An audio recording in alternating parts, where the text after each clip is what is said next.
Hai semuanya, Assalamualaikum. Kembali lagi di video reaction saya kali ini guys, oke? Mudah-mudahan semuanya sehat selalu. Nah, kali ini saya mau tengok video pembahasan tentang ini ya. Awal mula Turki mengagumi Indonesia. Orang Turki menganggap orang Indonesia adalah manusia paling beradab. So, jangan lama-lama lagi, mari sama tengok video ini. Let's go. How are you doing? Good, alhamdulillah.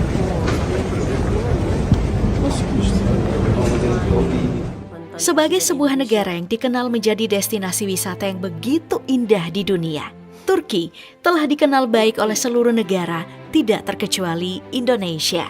Bahkan, kita semua tahu kalau salah satu destinasi wisata Turki, yaitu Kapadokia, menjadi viral berkat sebuah scene dalam serial televisi layangan putus. Bawa dia ke Kapadokia. It's my dream!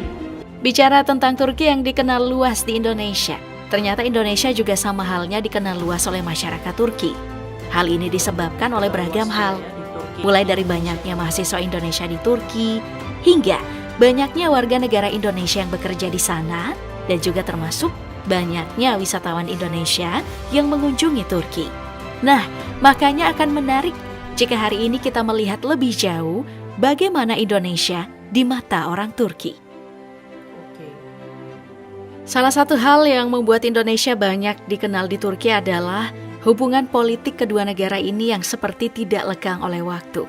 Mulai dari zaman Soekarno hingga Jokowi, hubungan Turki dan Indonesia tidak pernah memanas.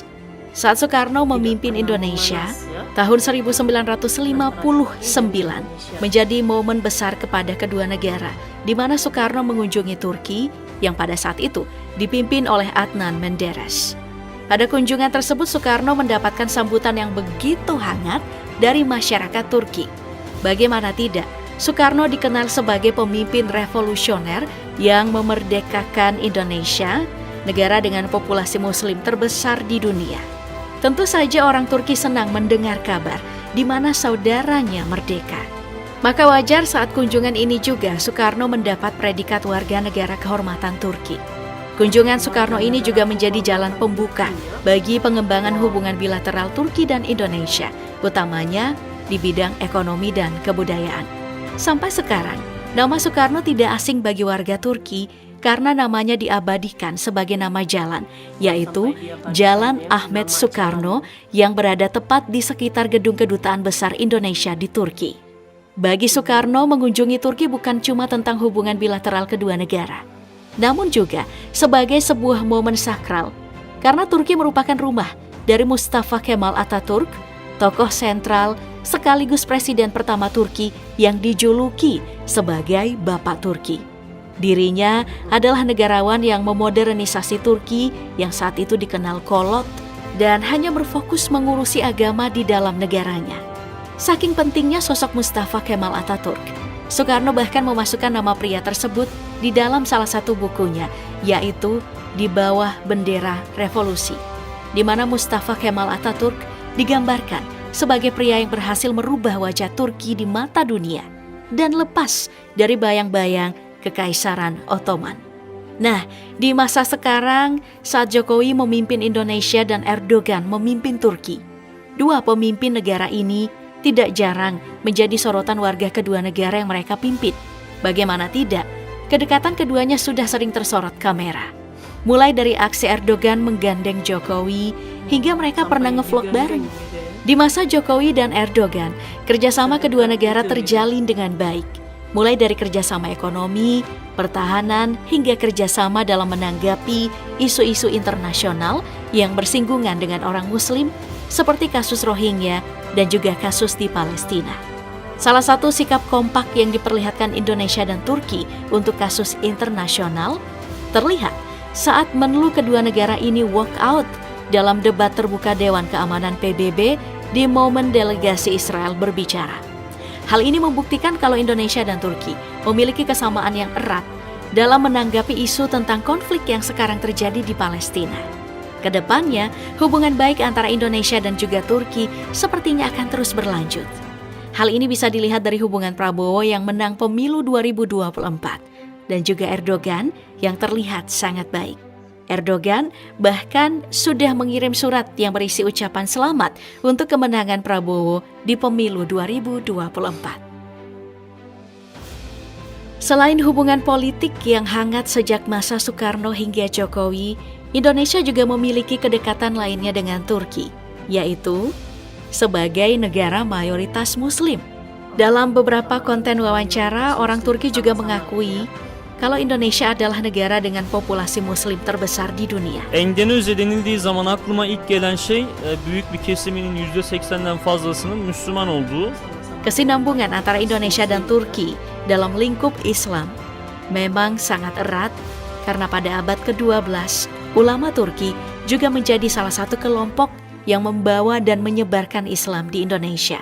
Dalam kisah yang lain, hubungan erat dalam lingkup Muslim Indonesia juga banyak dirasakan oleh orang Turki saat menunaikan ibadah haji. Contohnya, pengakuan Ismet Togas yang pernah menunaikan ibadah haji saat usianya menyentuh 72 tahun. Dia mengaku bahwa jamaah haji Indonesia sangatlah ramah, bahkan lebih ramah ketimbang sikap orang-orang sesama Turki. Wajar jika orang Indonesia dianggap sangat beradab oleh orang-orang Turki. Selain dikenal ramah saat melakukan ibadah haji, jamaah Indonesia juga dikenal dengan hal baik lainnya seperti rajin dan rapi. Oh iya, bicara tentang menjalankan ibadah haji, selain jamaah Indonesia, penyelenggara haji Indonesia juga diacungi jempol oleh orang-orang Turki. Makanya di tahun 2019 kemarin, Direktur Penyelenggara Haji Turki mendatangi Indonesia untuk belajar mengenai pengelolaan jamaah haji yang dilakukan Indonesia. Kekaguman pengelolaan Turki pada penyelenggara haji Indonesia datang dari berbagai alasan. Mulai dari bagaimana Indonesia mampu mengkoordinir jumlah jamaah yang mencapai 221.000 jamaah tanpa kewalahan. Sedangkan Turki sudah kewalahan padahal kuota haji mereka hanya berkisar di angka 80.000 jamaah. Selain persoalan jumlah jamaah haji, waktu tunggu jamaah haji Indonesia juga relatif singkat, yaitu sekitar 11 tahun. Sedangkan di Turki bisa mencapai 25 tahun. Dalam hal lain yang masih bersinggungan dengan keagamaan dan juga politik, ulama-ulama besar di Turki juga sering mengunjungi Indonesia, yang membuat perhatian orang Turki makin pekat pada Indonesia. Salah satu kunjungan ulama Turki yang paling banyak dibicarakan terjadi di Oktober 2023 kemarin. Saat ulama besar Turki yaitu Maulana As-Sayyid Az-Zarifah Syekh Profesor Dr. Muhammad Fadil Al-Jilani Al-Hasani datang ke Indonesia dan mengangkat Gubernur Jawa Timur Khofifah sebagai saudara dan sekaligus menghadiahkan 6 jilid kitab tafsir di momen yang sama. Nah, sebaliknya, ulama Indonesia juga banyak berkunjung ke Turki, utamanya untuk melihat Hagia Sophia yang merupakan masjid yang ikonik di Turki. Nah, jika berpindah ke persoalan lainnya, orang Turki juga mengenal Indonesia dengan bencana alam yang sering terjadi di sini. Salah satu contohnya wawancara berikut ini nih, di mana pria yang diwawancarai tahu betul Indonesia sering mengalami gempa bahkan tsunami yang pernah terjadi di Aceh. Uzak Doğu geliyor ilk başta.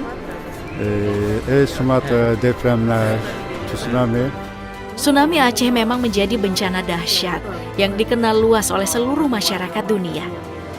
Turki, sebagai negara Muslim, tentunya prihatin dengan kondisi Aceh pada masa itu.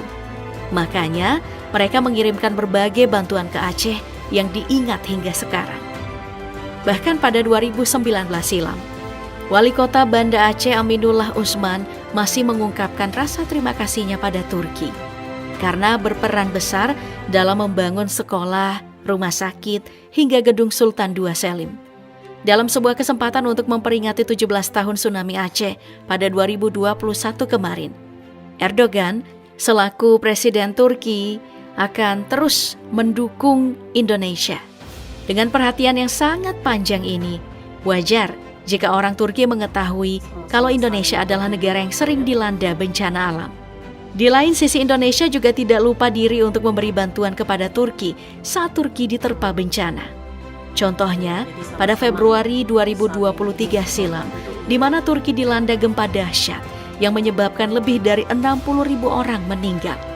Di momen tersebut, Indonesia menyalurkan bantuan kemanusiaan ke Turki. Tidak tanggung-tanggung, jumlah bantuan yang Indonesia kirimkan mencapai 140 ton. Secara khusus, Aceh yang pernah dibantu oleh Turki juga memberikan bantuan dengan nilai fantastis yang mencapai 11 miliar rupiah untuk Turki. Nah, seperti inilah hidup bernegara, apalagi sesama negara mayoritas Muslim. Memang sudah seharusnya saling membantu saat membutuhkan. Oke. Jadi itulah dia kedekatannya gitu kan, Indonesia Turki yang tidak pernah ada slack gitu kan. Nah memang dari zamannya Presiden Soekarno gitu sampailah sekarang itu kedekatannya itu sangat luar biasa, sangat dekat sekali, sampai Presiden Erdogan pun sampai menggandeng gitu kan Presiden Jokowi. Bahkan orang-orang Turki pun menganggap orang Indonesia itu sangat ramah, sangat baik gitu ya. Kedekatan yang luar biasa dan harus dijadikan contoh gitu ya. So, terima kasih banyak sebab kamu sudah menonton video ini. Jangan lupa untuk subscribe, like, komen, dan juga share ya. Kita bertemu lagi di video reaction saya yang seterusnya. Assalamualaikum.